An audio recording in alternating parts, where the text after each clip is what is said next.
Ladies and gentlemen, here we are back with another exciting adventure in chess. It is the E4 attacking system, one of my favorites. Absolutely a grinder. Everything is about pivoting off of one idea to the next, but you've got to understand the concepts.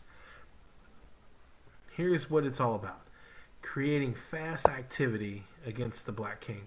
Now, we're going to first start out with an idea of symmetry, where it's E4, E5, Knight F3, Knight F6. Knight C6. This is them protecting us, attacking.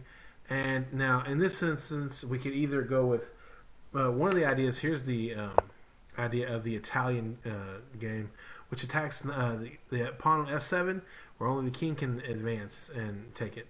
So this is often met with double knight, and when that happens, you have the ability to create what we call the fried liver attack. It's just a pivot off the Italian game.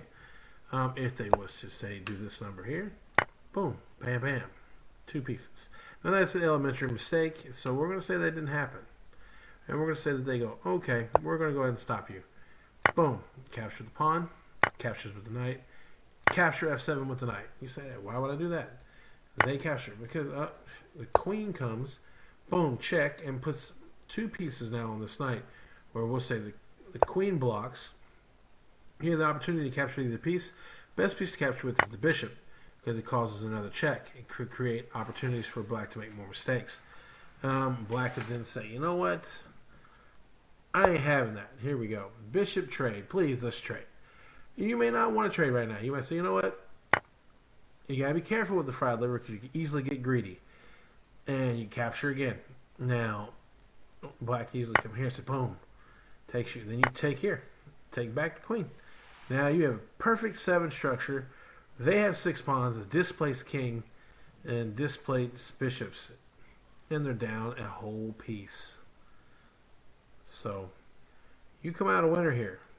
It's easy peasy right there. But we'll just say you capture, say they recapture. And this is how we're going to do things. Well, then the queen would capture the pawn. And then you got to be careful. Don't be overzealous and do too much, because this knight, this rook can come here.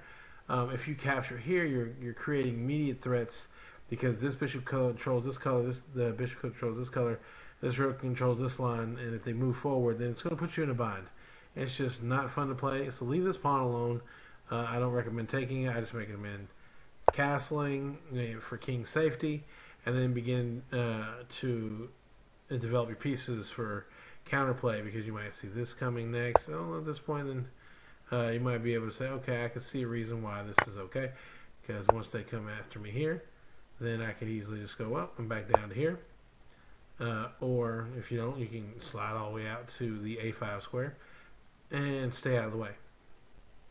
Then set up the opportunity to push the pawn, eventually creating the ability to get the bishop out, the knight out, and so forth. Anyway, those are those ideas. Let's go back to the beginning concept. Alright, so before, this is the Italian game. Like I said, it focuses on the F7 square, which is what a lot of our openings are going to be developing on. Now, I'm going to do a separate lesson for the max lang attack. I will give ideas telling you when it should pop up in here, but it's going to end up deserving its own video, because there's so many traps. I'll just let you know whenever they should arise. But here we've come to conclude that the Scotch game, like it says right here, it can be played this way, and they can capture D4. And now a lot of natural players would like to just capture here, and if they don't capture with the knight, you develop the bishop to E3, and that's just a regular Scotch game. But we would rather see the Goring gambit, or the Scotch gambit, or the Hexo gambit. So come out to bishop to C4, Scotch gambit. Now, and this is normally met in different scenarios, because once again they don't like the fried liver. You may see this, but if you go here, you're going for more of a Goring gambit or a Hexo gambit. But if you see this move, if you see that move, that is very good for you. You go ahead and castle if you want to. At this point, you honestly could swing your queen here, and if they happen to swing their knight out, go ahead and get that check in. Boom. But you will have to be careful where you land your queen from that point forward, because you don't want this knight to take your queen. The king will probably move to here, And we should have to move your queen all the way up to here, which is dangerous because in the c3 pawn. And we should have to swing your queen all the way over to here to the h5 square. Now let's just walk through it real quick. All right, so can't go here, can't go here. You don't want to lose the bishop. So I mean, you could go here if you wanted to. And if they capture, then capture one of these two pieces. It's not ideal. The only reason why there's just a lot to it. You have tempo. You're also protecting. You're also attacking. Trying to attack with tempo. This protects the bishop. This attacks the bishop. That's why we don't do it. It leaves you in a position to have to play perfect chess all the time. You come with a knight. If they're silly enough to do this, then, well, hey, guess what? Fork. Queen. Yeah, queen and king. See? Scotch is awesome. Has a lot of things that can happen in it. You just have to be very careful if they set you up that way. So that's why, there's some bad things black can do here. Like I said, you had the queen here. And I was like, oh yeah, let's jump in here. Yes, they can protect. Technically, I don't know what happened where the queen comes there. But we'll just say it one more time for argument's sake. They said, well, if this is the case, then we're just going to step into this spot. Now what?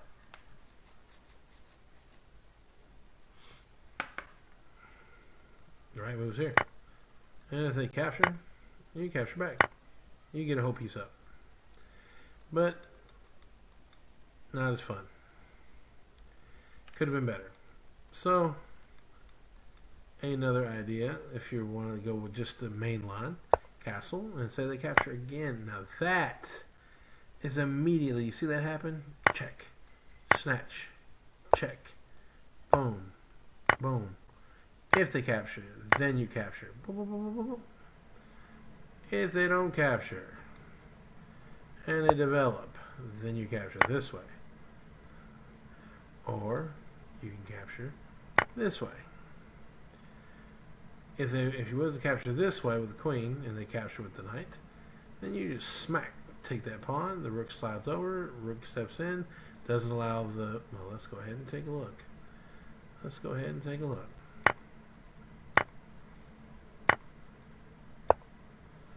Boom, pin. Unpin. That's fine. At this point, you're doing pretty good. That's why it's so lethal. This is what makes this gambit so good. Boom. Boom. Can't go here. Not successfully, for real. Because, to be honest, well, you could be successful with that move. If they go there, then yes, you play this move. If they try to capture this way, knight capture. If they try to capture this way, capture the queen, check, It's a wonderful day. A wonderful day in the neighborhood. With that move, you get nothing. And it's still stuck. So, dislodging the knight. Or dislodging the pawn. Nope, can't go there. Excuse me, that was a bad move by me. That would have been an immediate take. So let's take it back. There's so much. It's like, guys, you have, it's like Mozart. You can just paint your own disaster piece for your opponent if they play the wrong moves. So let's look. Scotch. Another idea, the Scotch out of it. The capture. Knight. This is almost always immediate play c3 because you want to give this opportunity. And say this happens, okay? You go ahead and castle and say that's doing too much. Yeah, this here is what you're looking for d5. Okay, so you can checkmate. And if that don't happen, you can easily just slide over like that. Boom. Because the queen coming here is like a dead stopper. And if they try to capture again, capture the bishop. If they don't try to capture again, and they try to protect, I mean, what are you doing for me here? Yeah, I would capture here, and then boom, boom, you lose everything. It's no good. So, white wins that scenario. Let's see. The simple push that would cause them, maybe they come underneath. Well, this idea, boom. And then if the queen wants to protect the square, you get a free knight. And then they capture, you recapture. And if they don't capture, and then they say, well, you capture my knight. And say they don't capture, they're like, oh, well, I could push this too. That's not good either, because you just capture with the bishop. It's just, the Scotch game is a very, very strong attack. And if your opponent plays one move badly, you can just unleash Armageddon on its pieces. So there's the Italian game. There's the Scotch game. Goring Gambit, Hexo Gambit all together. And yes, they could play. Coach, what did they play? C5. Well, let's see what we can get them to do. If they do that, what we got to look for? Oh, well, Coach, what did they play? Oh, the knight to here. Oh, okay, so let's push the pawn. They snap. Bishop. Now, this is what we want right here. Because this is no different. Same concepts. C3. Capture. That's it. Except we had to play this way. And if they come here, comes forward. Because it's his only square. You can come here. Or simply go there. Well, his knight can come out. This is what it's all about. Just creating activity.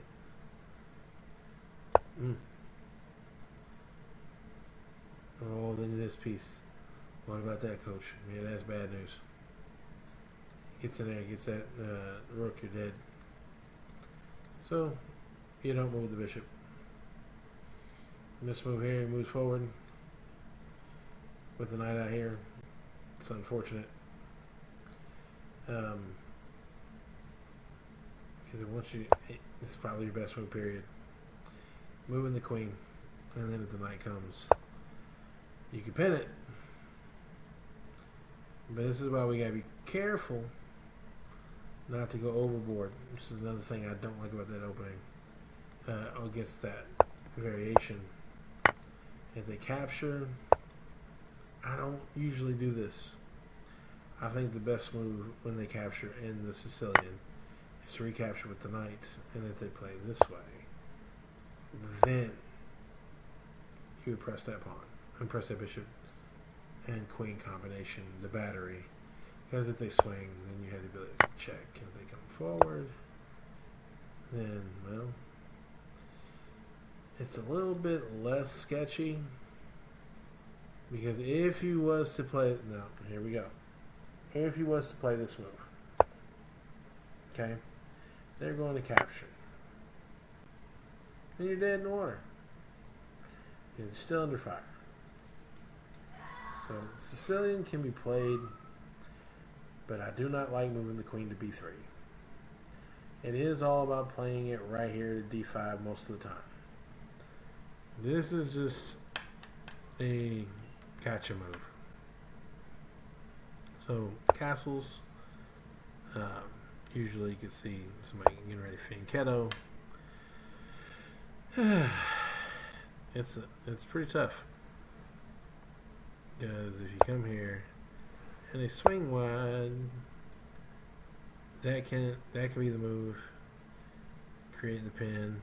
But once you submit this move and the king comes forward,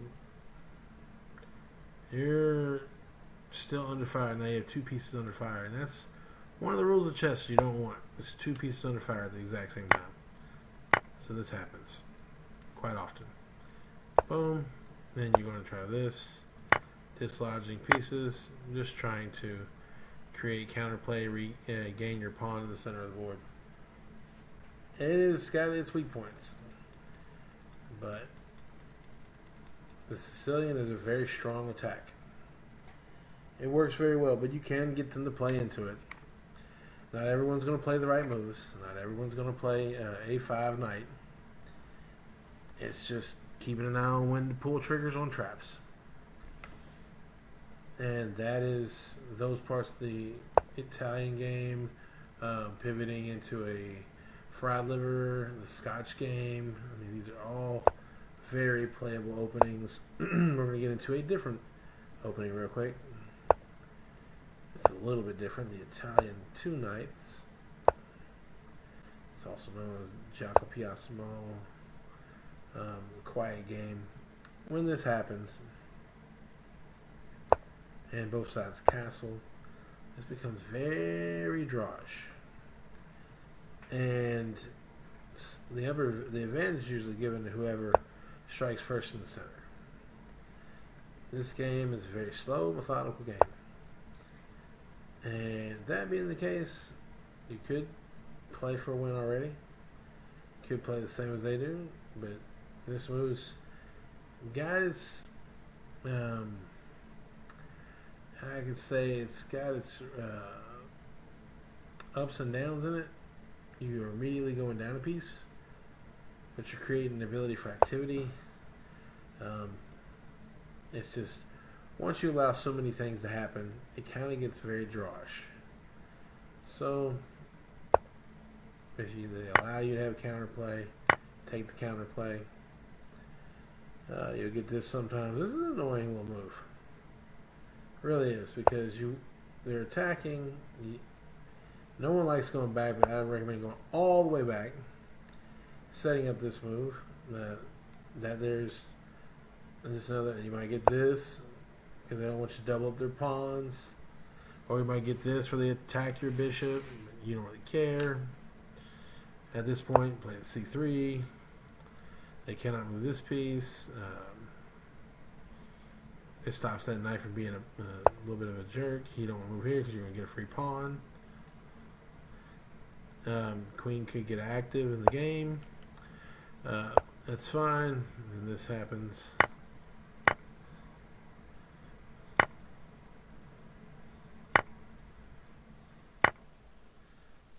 And it's pretty much equal. White's just a little bit more developed. But look at the attack. Bishop, queen, coming for the king. In which then this is the move.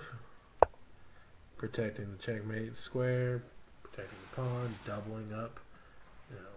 Threats are everywhere. I'll just play a couple more moves for you.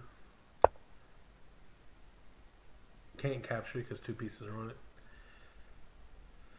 That's just how that goes. Locks. Oh, excuse me. What am I doing? Ooh-wee.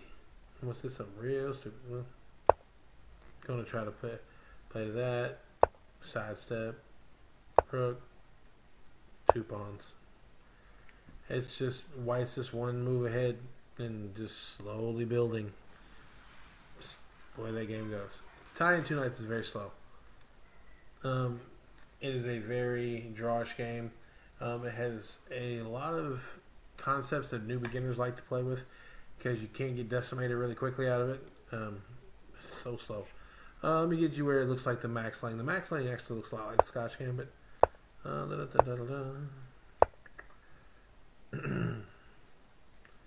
except the bishop comes out first, and we just boom, castles. We'll just give them this move here. It's fine. Boom. Rook. Ready to drive. That's fine. Boom. Can't without losing. This knight swings to the outside. That's when you're hit with some moves that can really do some damage. This is the max lane attack.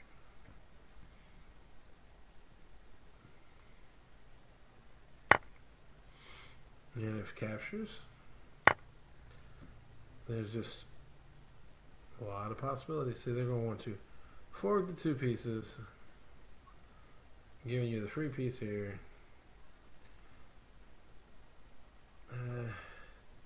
It's tough to say what's the best move here without, like, because if you go, say you snatch off the capture and they capture,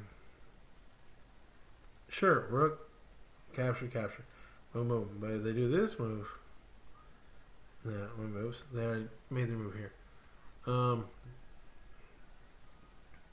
I've seen it played this way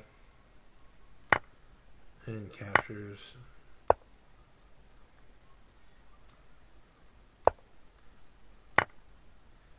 Putting another pressure on this bishop, protecting. I mean, the king's displaced. That's what our whole idea here in the attacking system is to displace the king. But there's so many traps in this idea. The max lane deserves its own video. So, and I might even do a whole series again on the Scotch. I know I've done it once before, but it's just too much to just give away and say this is it. This is the whole enchilada. No. There is so many attacking ideas. There's so many things to pivot off other things. Because there's, ideas that black can do, and then white just keeps coming with more and more and more. So if you ever get to the point where you're playing the max lane regularly, well, that's a lot of moves to set it up. But they can systematically fall that way. But the key to the E4 attacking system is knowing when to pivot off of one idea to the next. And when those opportunities create themselves, being understanding enough in why you're doing what you're doing to make the correct pivot. Hopefully you've enjoyed the video, and until next time, get out of here.